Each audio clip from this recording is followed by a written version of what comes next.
성도 여러분 평안하시죠? 6월 25일 6월 마지막 주 예배를 함께 드리겠습니다. 저와 여러분이 드리는 이 영상 예배를 통해서 하나님께서 역사하시고 또 우리 가운데 일하시기를 주님 이름으로 부탁드립니다. 우리 기도하시면서 예배 함께 시작하실까요?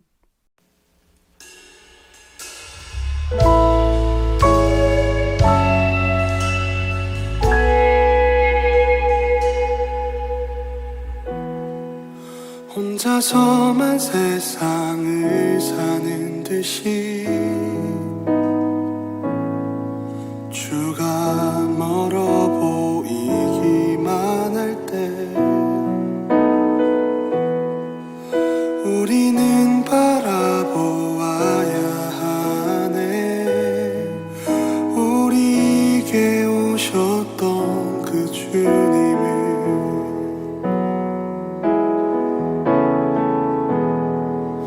혼자서만 세상을 사는 듯이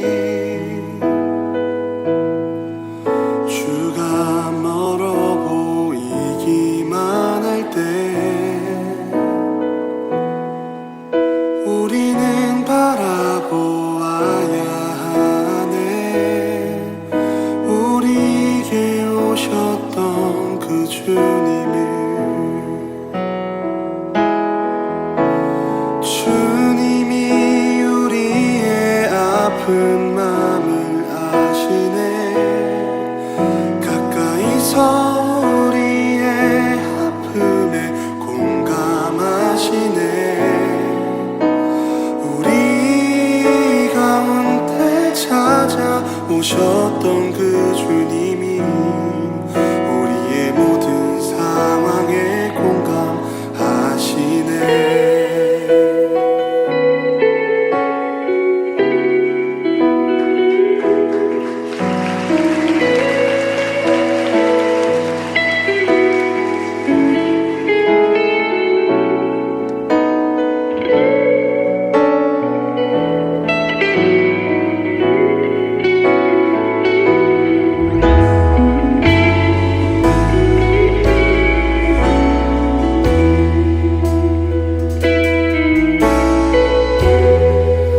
혼자서만 세상을 사는 듯이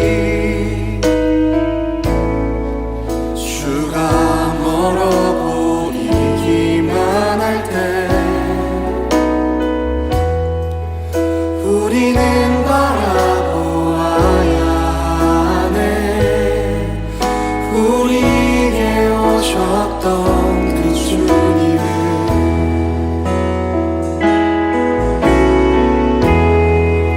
혼자서만 세상을 사는 듯이 주가 멀어 보이기만 할 때 우리는 바라보아야 하네. 우리에게 오셨던 그 주님을 주님이 우리의 아픈 마음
보아야 하네.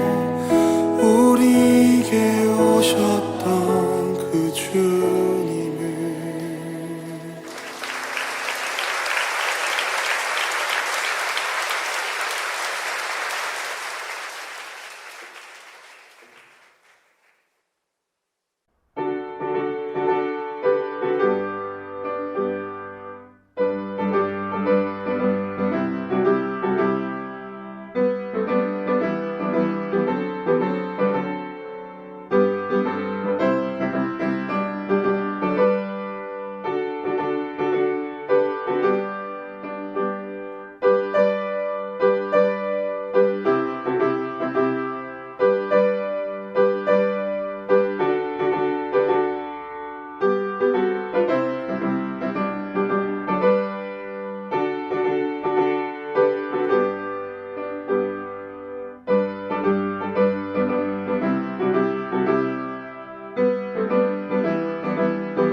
전능하사 천지를 만드신 하나님 아버지를 내가 믿사오며 그 외아들 우리 주 예수 그리스도를 믿사오니 이는 성령으로 잉태하사 동정녀 마리아에게 나시고 본디오 빌라도에게 고난을 받으사 십자가에 못 박혀 죽으시고 장사한 지 사흘 만에 죽은 자 가운데서 다시 살아나시며 하늘에 오르사 전능하신 하나님 우편에 앉아 계시다가 저리로서 산 자와 죽은 자를 심판하러 오시리라.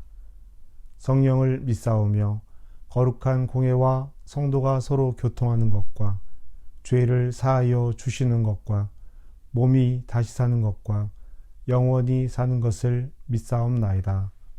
아멘.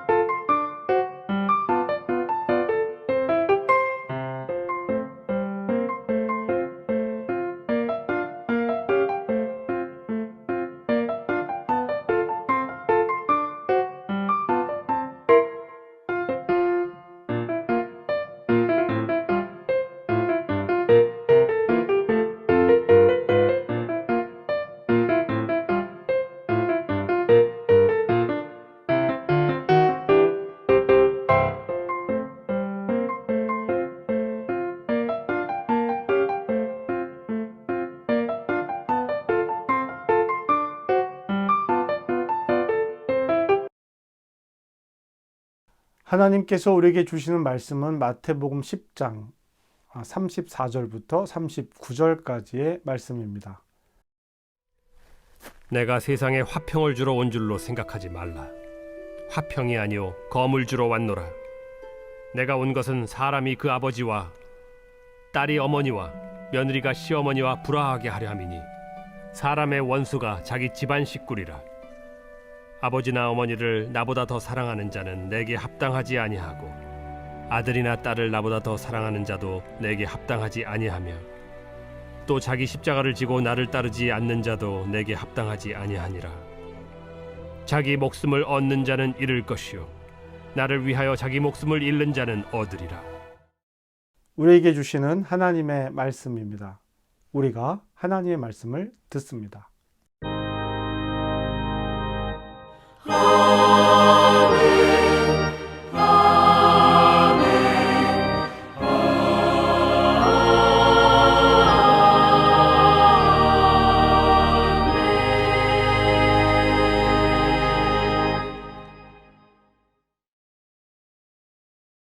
우리 한옥반민교회는 믿음과 영성을 바탕으로 충만한 은혜로 사명을 감당하고 서로에게 관심을 가지고 위로하며 따뜻한 나눔과 바람이 있는 행복한 교제가 있습니다.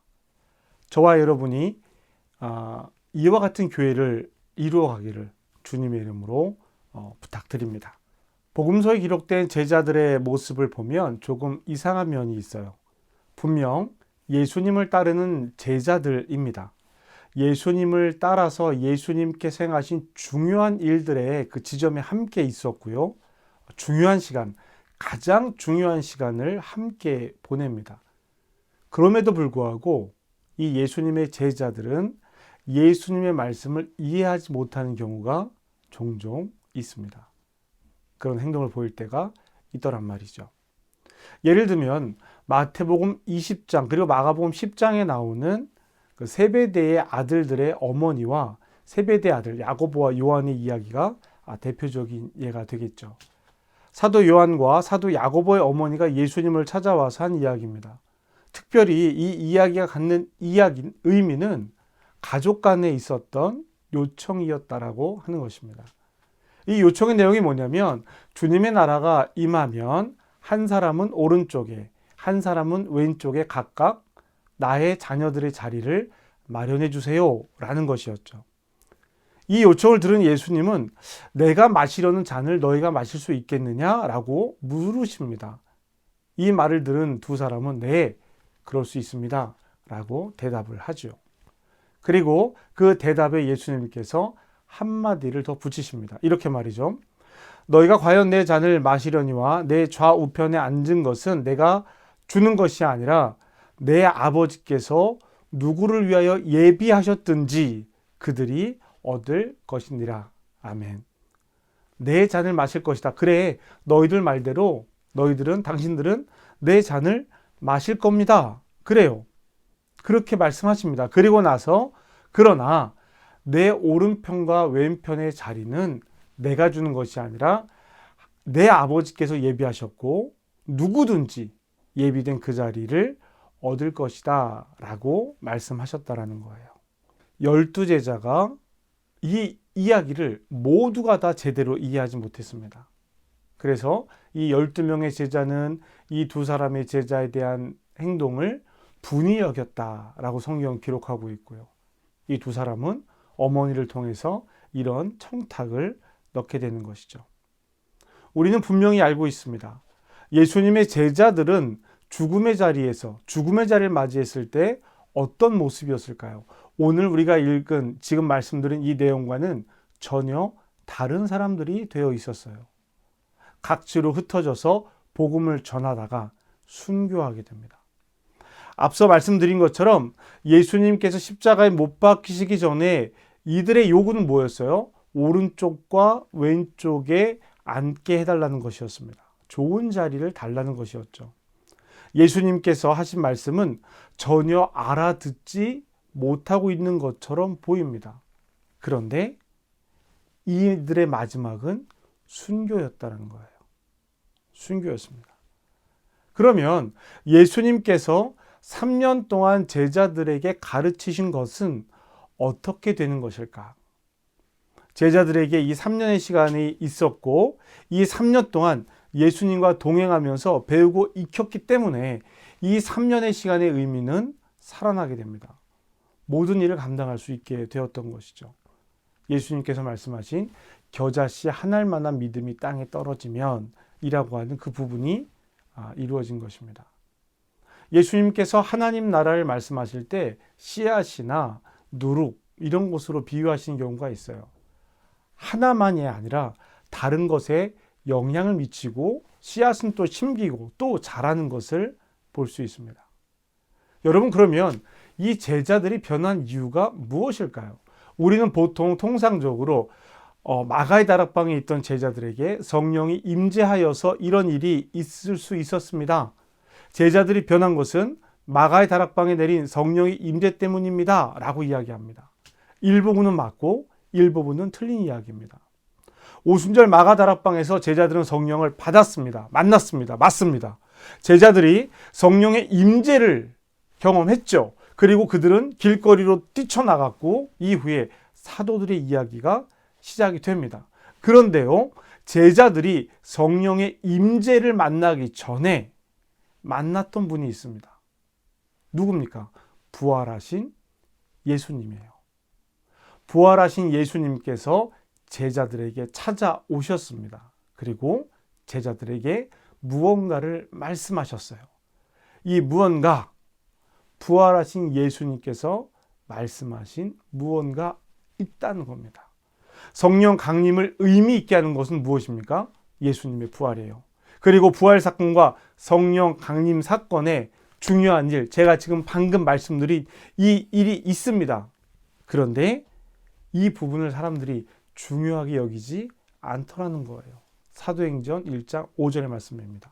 그는 고난받은 후에 또한 그들에게 확실한 많은 증거로 친히 살아 계심을 나타내사 40일 동안 그들에게 보이시며 하나님 나라의 일을 말씀하시니라. 아멘. 성령의 일 중에 가장 큰 일은 예수님을 증언하는 일입니다. 예수님을 증언할 때 어떻게 증언해요? 예수님께서 말씀하시고 가르치신 것을 성령께서 떠오르게 하신다라는 거예요. 오순절 성령 이후에 제자들이 새로운 것을 배운 것이 아니라 예수님께서 이미 말씀하시고 이미 가르치신 것을 떠오르고 그 떠오름을 통해서 그 말씀을 따라 살아가게 되었다라는 겁니다. 그들이 분명하게 무엇인가를 깨달았어요. 부활하신 예수님께서 말씀하시니 더욱 확실하게 받아들였겠죠. 이제 예수님의 말씀은 변한 것이 없습니다. 무엇이 변했어요?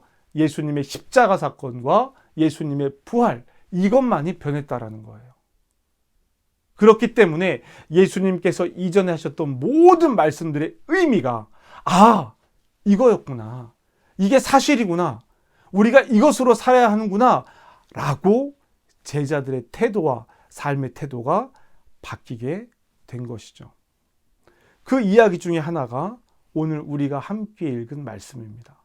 이 말씀을 제자들이 듣는 지금의 이 순간과 부활하신 예수님께서 말씀하신 이 순간의 이야기가 달라진다라는 거예요. 제자들이 앞뒤가 다른 것이 아니라 배워도 몰랐던 것이 아니라 배웠어도 여전히 자기의 의지를 가지고 자신이 중요하게 여기며 살아가던 가치를 따라 살았었던 그 때가 있었기 때문입니다. 오늘 우리가 읽은 말씀도 당시 제자들에게는 어려운 이야기였어요. 지금 우리에게도 어려운 이야기인 것처럼 말이죠. 그래서 이 말을 듣고도 야고보와 요한은 어머니를 막지 않았습니다. 어머니의 말에 수긍했고 예수님께서 뭐라고 말씀하시되 네, 저희가 할 수 있습니다. 이렇게 대답했던 거예요. 그럼 예수님께서 하시는 말씀은 무엇인지 우리가 한번 살펴보았으면 좋겠습니다. 그리고 이것이 우리에게 어떤 의미가 되어야 하는지도 한번 같이 살펴보시죠. 예수님께서 하신 말씀은요, 한마디로 말씀드리면 말도 안 되는 소리입니다. 말도 안 되죠. 34절은 그럴 수 있다고 생각해 봅시다. 그런데요, 35절부터는요, 잘 받아들여지지가 않아요. 내가 온 것은 사람이 그 아버지와 딸이 어머니와 며느리가 시어머니와 불화하게 하려 함이니. 37절입니다. 아버지나 어머니를 나보다 더 사랑하는 자는 내게 합당하지 아니하고 아들이나 딸을 나보다 더 사랑하는 자도 내게 합당하지 아니하며. 아멘. 자, 불화하게 만든다라는 말은, 또 합당하지 않는다는 말은 함께 할 수 없다는 뜻이에요. 아버지와 아들이, 딸과 어머니가, 시어머니와 며느리가 불화한다, 함께하지 못한다는 이야기입니다. 그러니까 전체적인 내용을 보면 나는 화평을 주러 온 것이 아니야. 너희들에게 모두 그렇게 잘 살라고 온 것이 아니야. 나는 검을 주러 왔어. 즉 분열을 너희에게 주러 왔다라고 말씀하고 계신 거예요. 자, 여러분 이 말씀이 잘 받아들여지세요. 여러분, 분열은 어디서 시작이 되고 있습니까? 가장 가까운 가족으로부터 시작한다고 예수님 말씀하고 계시는 거예요. 여러분 이 말씀 어떻게 받아들이시겠어요? 부모, 자식, 형제, 예수님께서는요, 왜 이런 말을 하고 계신 것일까요? 우선 이 말은 예수님께서 처음 사용하신 말이 아닙니다. 미가서 7장 6절 이후를 보면요, 이런 말씀이 있어요. 아들이 아버지를 멸시하며 딸이 어머니를 대적하며 며느리가 시어머니를 대적하리니 사람의 원수가 곧 자기 집안 사람이로다. 오직 나는 여호와를 우러러보매 나를 구원하시는 하나님을 바라보나니 나의 하나님이 나에게 귀를 기울이시리로다. 아멘. 미가서의 말씀은요, 하나님이 기준이 되지 않는 세상에서 자기 이익이 기준이 되면 이 사람들이 공동체 안에서 어떻게 변하는지를 보여주는 거예요. 이렇게 변화된 곳, 이렇게 망가지고 있다는 것을 보여주고 있습니다.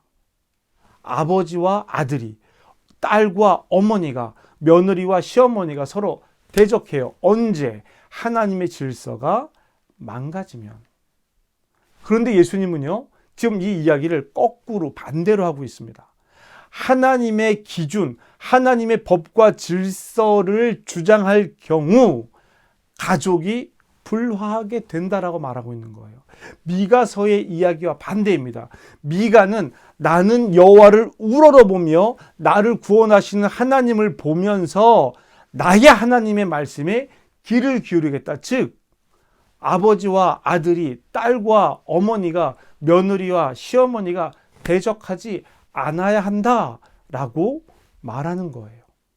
이 이야기에 미가가 귀를 기울이겠다라고 말하는 것입니다. 그런데 예수님은 내가 이 세상에 평화를 주러 온 것이 아니라 내가 와서 내 말을 듣는 사람들은 딸과 어머니가, 아들과 아버지가, 며느리와 시어머니가 불화하게 된다는 거예요. 가족 간에 그렇게 된다고 말씀하고 계신 것입니다. 여러분, 이 말이 가지고 있는 의미가 무엇일까요? 이미 깨져버린 세상, 이미 깨져버린 세상, 하나님의 말씀을 따르지 않고 이미 깨어져 버린, 새롭게 편성된 세상 질서, 하나님의 질서가 아니라 세상의 질서를 하나님 말씀 없이, 하나님 없이 자유로운 세상을 사는 사람들 안에 하나님의 말씀이 들어오면 하나님 없이 형성된 관계가 깨진다라고 말씀하고 계신 거예요. 예수님께서 제자들에게 하시는 말씀은 깨진 세상을 보편적으로 여기는 사람들에게, 깨진 세상이 말하는 질서를 옳게 여기며 사는 사람들에게 하나님 나라 말씀을 하고 있는 것입니다. 깨졌잖아요. 하나님 없는 질서가 망가졌잖아요. 다시 하나님 말씀, 하나님의 뜻이 주어지면 깨진 것, 망가진 것이 회복되어야 합니다. 그것을 보편이라고 여기고 살아가는 사람들이 이제 그것이 보편이 아님을 깨달아야 되는 거예요. 기존의 것을 주장하며 붙들고 있는 사람들과 불화하게 된다라는 겁니다. 사랑하는 성도 여러분, 우리가 초대교회로 돌아가자는 말을 많이 합니다. 바로 이거예요. 우리는 초대교회로 돌아갈 수 없습니다. 왜요? 우리는 이미 다른 세상을 살고 있기 때문이에요. 지금 이 세상은 2000년 전의 세상과 전혀 다릅니다. 먹고 입고 사는 방식이 달라요. 그렇기 때문에 초대교회로 돌아갈 수 없어요. 우리가 초대교회의 방식, 초대교회처럼 함께 먹고 초대교회처럼 함께 나누며 사는 삶은 불가능하다라는 거예요. 그러면 우리가 초대교회를 회복하자라고 말할 때 인식해야 하는 것은 무엇이냐? 초대교회 사람들이 어떤 마음으로, 어떤 태도로 하나님의 뜻, 예수님의 가르침을, 하나님의 나라를 살아갔느냐라는 것, 바로 이것인 것입니다. 예수님께서 제자들에게 그것을 말씀하고 계신 거예요. 당신들에게 이런 일이 생길 겁니다. 지금은 잘 모르겠지만 여전히 이전 습관과 삶에 길들여져 있어서 나를 바라보는 관점이 아직 거기에 미치지 못했지만 그렇게 될 거예요. 이렇게 살아야 하는 것입니다. 라고 가르치는 겁니다. 이 가르침이 있기 때문에 사도행전 1장에 기록된 것처럼 부활 후에 40일 동안 예수님께서 하나님의 나라를 제자들에게 가르쳤을 때 제자들이 부활한 예수님의 말씀, 하나님 나라의 말씀, 십자가 이전에 이미 알려주셨던 하나님 나라를 그 40일의 순간 동안 쭉쭉 받아들일 수 있었던 거예요. 주님은 우리에게 평화를 약속하셨습니다. 다만 그 평화가 세상이 주는 평화와 같지 않다라고 말씀하셨어요. 세상이 주는 평화는 나의 만족에 있습니다. 그래서 세상이 주는 평화는요, 그 만족이 끝이 없어요. 깨진 세상은 끊임없이 계속 목마르게 합니다. 그리스도인의 회심은 깨진 세상에서 깨진 세상의 가치를 가지고 자기 중심적으로 해석하며 설명하며 살던 사람이 하나님 중심으로 사는 것을 회심이라고 말해요. 기독교에서 죄는 자기 중심성입니다. 자기 자신의 삶에 자기가 주인 노릇하는 거예요. 이거 판단을 내가 하겠다라고 하는 선악과의 이야기와 같은 이야기입니다. 회심은요, 이 마음을 원래 마음으로 돌려놓는 거예요. 원래 마음은 뭐예요? 하나님께서 주인 되는 삶이라는 것입니다. 예수를 그리스도로 고백하는 것과 회심에는요, 이런 차이가 있습니다. 예수를 그리스도로 고백하면서 하나님의 말씀인 성경을 자기 중심적으로 해석하고 받아들인다면 아직 자기 중심성을 벗어나지 못한 거예요. 예수님은 이 부분을 이렇게 이야기합니다. 38절이죠. 또 자기 십자가를 지고 나를 따르지 않는 자도 내게 합당하지 아니하니라. 아멘. 자기 십자가, 이거요, 가족이나 자기가 돌봐야 하는 어떤 사람, 내 일이 아닙니다. 내 죄를 얘기하는 거예요. 자기 중심성을 이야기하는 겁니다. 자기 중심적인 태도를 십자가에 못 박지 않으면, 자기 죄를 인식하고 인정하고 그 죄를 지고 예수님을 따르지 않으면 안 된다라는 거예요.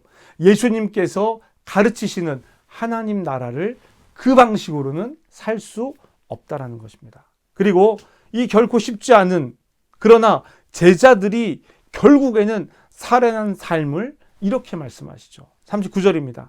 자기 목숨을 얻는 자는 잃을 것이요 나를 위하여 자기 목숨을 잃는 자는 얻으리라. 아멘. 가장 극단적인 것 같은 생명에 대해서 예수님께서 이렇게 말씀하십니다. 사랑하는 성도 여러분, 오늘 이 말씀이 여러분에게 어떻게 들리나요? 바울을 통한 말씀을 보면 부모가 자식을, 자식이 부모를, 부부가 서로를, 이웃과 이웃들이 어떻게 지내야 하는지, 잘 어떻게 지내야 하는지를 서신서마다 이야기를 하고 있습니다. 또 하나님께서 우리에게 주신 율법을 보면 십계명에 이 일이 얼마나 자세히 기록되어 있는지 몰라요. 근데 오늘 이 말씀, 예수님의 말씀과 다르다라는 거예요. 그래서 이 말씀은 이렇게 읽어야 하는 것입니다. 하나님 나라 법과 질서 안에 있는 사람들에게 하시는 말씀은 바울이 하는 이야기고요. 예수님의 말씀은 아직 예수님의 이 가르침은 하나님 나라의 법과 질서, 그리고 세상 질서 사이에 있는, 그 사이에서 혼란스러워하는 사람들에게 주시는 말씀이다라는 거예요. 그러려니 하고 살던 사람들이, 인생은 그런 것이야 라며 살아가던 사람들이, 야, 다 그렇게 사는 것 아니야? 라고 하며 살아가던 사람들이 예수를 그리스도로 고백하면서 세상 질서와 풍조를 따라 사는 사람들에게 오늘 예수님께서 이렇게 말씀하시는 거예요. 제대로 배우지 않으면, 제대로 읽지 않으면 우리는 틀린 것이 맞다라고 생각하며 착각하며 그 길을 쫓아갑니다. 왜냐고요? 익숙하고 좋아 보이기 때문입니다. 보암직하고 먹음직스러운 것이 세상일 거예요. 예수님의 새로운 질서 말씀하십니다. 여러분, 법이 개정이 됐어요. 그러면 바뀐 법을 따라야 하는 것이죠. 이전 법을 따르면 어떻게 될까요? 또는 우리 같은 사람들은 이렇게 생각해 볼 수도 있습니다. 제가 한국에 가서 보니까 시속 50km 구간으로 다 바뀌었더라고요. 60km 구간이 이 길에서 별로 없어요. 좀 이렇게 외곽의 도로나 나가야 60km가 되더라고요. 제가 60km 이상을 달리다가 경찰에게 붙들렸습니다. 이 경찰이 저에게 자, 면허증을 제시하시죠 라고 말했을 때 제가 나를 왜 잡는 거요? 내가 한국에 살 때는 60km였어요. 50km로 바뀌었, 언제? 난 몰라요. 나는 60km일 때 한국에 있었어요. 라고 말한다고 해서 그 경찰이 아, 그러셨군요. 라고 받아줄까요? 혹은 이렇게도 한번 생각해 볼까요? 독일은 대부분이 우회전이 금지가 되어져 있습니다. 직진 신호와 연동이 되어져 있어요. 직진 신호가 빨간불이면 우회전도 할 수 없습니다. 근데 한국은 그렇지 않아요. 요즘은 법이 조금 바뀌긴 했지만 그래도 빨간불이어도 우회전을 할 수가 있습니다. 조심해 가면서 그 규칙을 따라가면서 말이죠. 그런데 제가 독일에서 운전하면서 우리 한국은 빨간불에도 우회전이 가능한데 나 왜 못하게 하는 거예요? 나 한국 사람이에요. 라고 말한다면 그것이 받아들여지겠습니까? 나는 독일 생활이 너무 마음에 듭니다. 너무 좋아요. 독일의 사회보장 제도가 좋고 학교 제도가 좋고 환경이 너무 좋습니다. 그래서 나는 독일에 살아갈 거예요. 그런데 난 이건 싫어요. 이건 너무 답답하고 싫어요. 그래서 이거는 한국식으로 해주세요. 라고 이야기한다면 그것이 받아들여지겠습니까? 이것이 세상이 잘 살아가는 방식이야 성공하는 방식이고 이렇게 해야 성공할 수 있어 라고 말하는 것이 있습니다. 예수님의 제자들처럼 한 명은 오른쪽에 한 명은 왼쪽에 앉고 싶어 하는 것이죠. 우리는 모두가 이렇게 잘 살기를 원합니다. 기대합니다. 그 잘 사는 것이 무엇이냐라는 거예요. 우리는 예수님을 믿는다고 고백하면서 예수의 십자가 은혜에 감격하고 눈물로 감사하며 천국 소망을 꾸면서도 이 세상의 방식으로 세상에서 승리하기를 예수님의 이름으로 기도하고 있습니다. 독일에 살면서 한국법을 주장하고 있는 것과 비슷해요. 그리고 나서 난 죽으면 하나님 나라 천국에 갈 소망이 있어. 나는 구원받았어. 라고 말하는 거예요. 과정이 그렇지 않은데 결과가 그럴 수 있을까요? 출발점에서 다른 길로 뛰다가 결승선에 와서 나도 이 길을 달려왔어요. 라고 말할 수 있겠습니까? 예수님은 지금 제자들에게 하나님 나라의 질서를 따라 사는 삶에 대해서 말씀하고 계신 거예요. 그것이 어렵다고 느껴지십니까? 아직 그 길에 들어서지 못했기 때문입니다.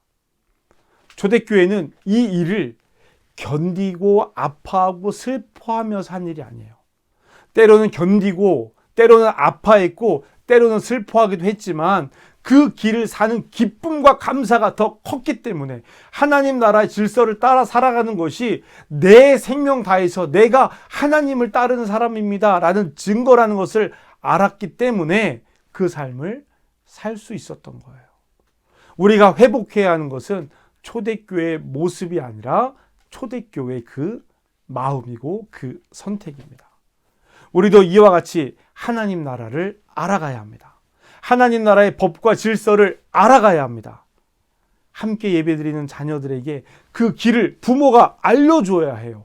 그로 인해서 만나는 어려움을 어떻게 극복해 가는지를 보여주면서 함께 살아가야 하는 것입니다. 결국엔 그 길이 승리의 길이고 최후의 길이다라는 것을 보여줘야 돼요. 저와 여러분에게 하나님 나라의 길이 보이고 열리고 예수님의 가르침이 삶으로 살아나기를 간절히 바랍니다. 여러분, 그 길만이 우리가 주님과 동행하는 길이 될 것입니다. 기도하시겠습니다.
하나님 나라를 살아가겠습니다.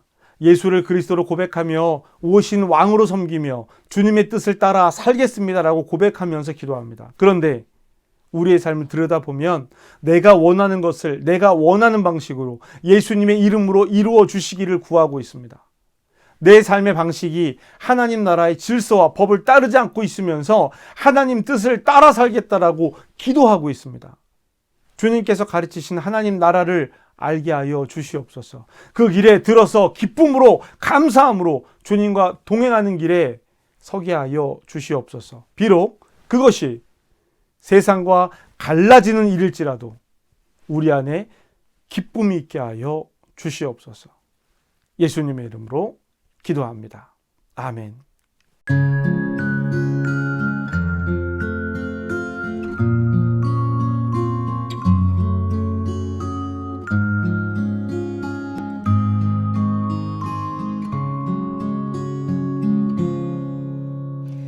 이 말씀 따라 사는 동안 지치지 않게 하시고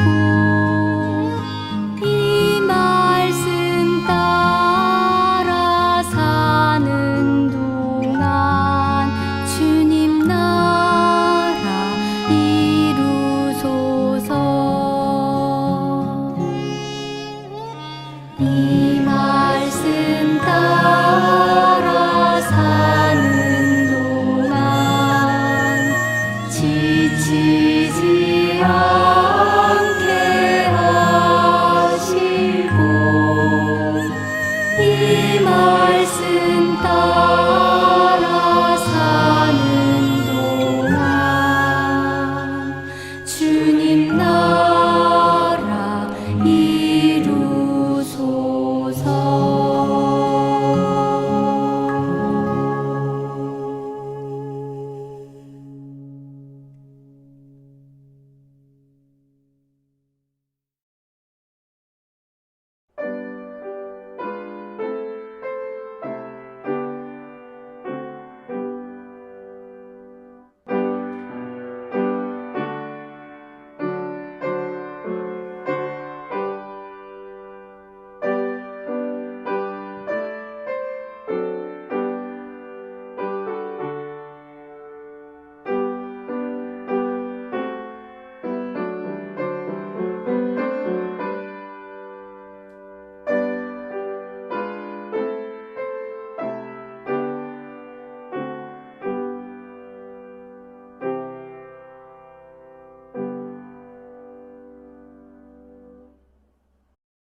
은혜 하나님, 주의 주에 나온 발걸음을 기억하여 주시옵소서. 주를 찬양하는 입술이 복되게 하시며 경배하여 올리는 손길에 복을 내려 주시옵소서. 삶에 필요한 것들을 공급하여 주시는 우리 하나님, 성도들의 삶을 더욱 복되게 하여 주시옵소서. 봉헌할 것 없이 나온 손길도 기억하여 주시고 그의 깊은 마음을 제물로 받아 주시옵소서. 교회 운영을 위해 복음을 위해 드려진 물질입니다. 주님, 사용되는 모든 곳에 하나님의 사랑을 더하여 주시옵소서. 예수님의 이름으로 기도합니다. 아멘. 여러분은 생명의 말씀을 들었습니다. 삶 속에서 생명의 말씀으로 흔들리지 않고 말씀을 따라 살겠습니다. 주님, 우리를 도우소서. 세상을 향해 나가는 사랑하는 주님의 자녀들에게 주님의 평화가 함께하길 바랍니다. 거룩함으로 나아가십시오. 담대함으로 주님과 함께 평화의 길을 걸어가십시오. 부활의 삶을 죽음의 세상에서 당당히 살아가게 하십시오. 성부, 성자, 성령께서 예배의 힘으로 부활의 능력으로 세상을 향해 나가는 사랑하는 성도들과 함께 하시기를 간절히 축복합니다. 아멘.